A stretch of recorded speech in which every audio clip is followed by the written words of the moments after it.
Thanks for watching.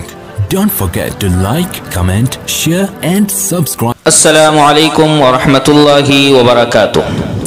محترم دوستو، آج کی اس ویڈیو میں آپ کے سامنے رجب المرجب کی مخصوص عبادات، رجب میں روزے اور شب معراج کی تاریخ سے متعلق بیان کیا جا رہا ہے۔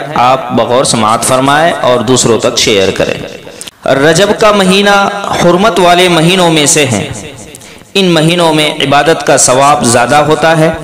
البتہ رجب کے مہینے میں تخصیص کے ساتھ یعنی خاص کر کے کسی دن روزہ رکھنا یا کوئی مخصوص قسم کی تسبیحات صحیح حدیثوں سے ثابت نہیں ہے، لہٰذا 27 رجب کو تخصیص کے ساتھ روزہ رکھنے اور اس رات شب بیدار رہ کر مخصوص عبادت کرنے، مثلا صلاۃ الرغائب یا دیگر مخصوص تسبیحات وغیرہ کا التزام کرنا اور اس کو ضروری سمجھنا درست نہیں ہے، اور اس کی جو فضیلت عوام میں مشہور ہے کہ اس روزے کا ثواب 1000 روزے کے برابر ہے، یہ ثابت نہیں ہے۔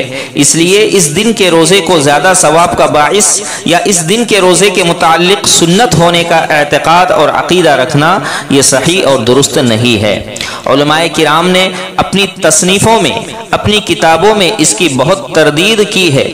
حافظ ابن حجر اسقلانی رحمۃ اللہ علیہ نے تبیین العجب بما ورد فی فضل رجب کے نام سے اس موضوع پر مستقل کتاب لکھی، جس میں انہوں نے رجب سے متعلق پائی جانے والی تمام ضعیف اور موضوع روایات پر محدثانہ کلام کرتے ہوئے سب کو باطل کر دیا۔ حضرت مولانا رشید احمد گنگوہی رحمۃ اللہ علیہ رجب کے مہینے میں تبارک اور 27 رجب کو روزہ رکھنے کے متعلق فرماتے ہیں کہ اس امر کا التزام نادرست اور بدعت ہے۔ حضرت مولانا مفتی عزیز الرحمن صاحب رحمۃ اللہ علیہ فرماتے ہیں 27ویں رجب کے روزے کو جو عوام ہزارہ روزہ کہتے ہیں اور 1000 روزوں کے برابر اس کا ثواب سمجھتے ہیں، اس کی کچھ اصل نہیں ہے۔ حضرت مولانا مفتی محمود حسن گنگوہی رحمۃ اللہ علیہ فرماتے ہیں کہ ماہ رجب میں تاریخ مذکورہ میں روزہ رکھنے کی فضیلت پر بعض روایات وارد ہوئی ہے، لیکن وہ روایات محدثین کے نزدیک درجہ صحت کو نہیں پہنچی۔ شیخ عبدالحق محدث دہلوی رحمۃ اللہ علیہ نے ما ثبت بالسنہ میں ذکر کیا ہے، بعض بہت ضعیف ہیں اور بعض موضوع یعنی من گھڑت ہے۔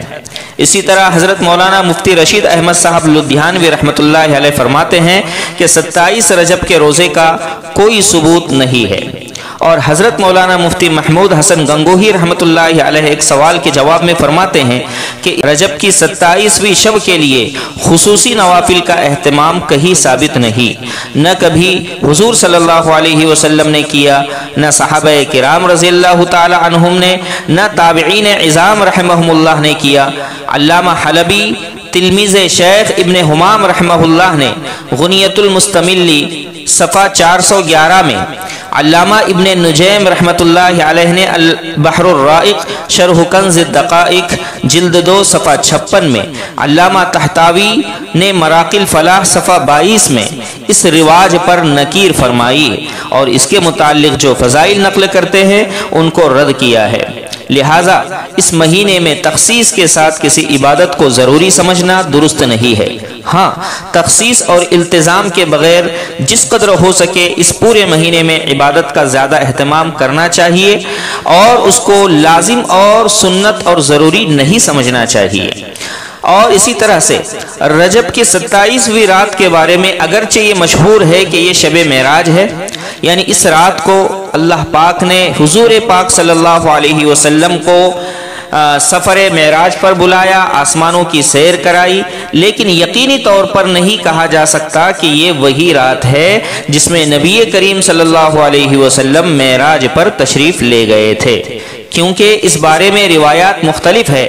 بعض روایتوں سے معلوم ہوتا ہے کہ آپ صلی اللہ علیہ وسلم ربیع الاول کے مہینے میں تشریف لے گئے تھے، بعض روایتوں میں رجب، بعض روایتوں میں ربیع الثانی اور بعض روایتوں میں رمضان اور بعض میں شوال کا مہینہ بیان کیا گیا ہے۔ اس لیے پورے یقین کے ساتھ نہیں کہا جا سکتا کہ کون سی روایت صحیح معنی میں معراج کی رات کی تاریخ کو بیان کرتی ہے۔ پورے یقین کے ساتھ نہیں کہا جا سکتا کہ کون سی رات صحیح معنی میں معراج کی رات تھی۔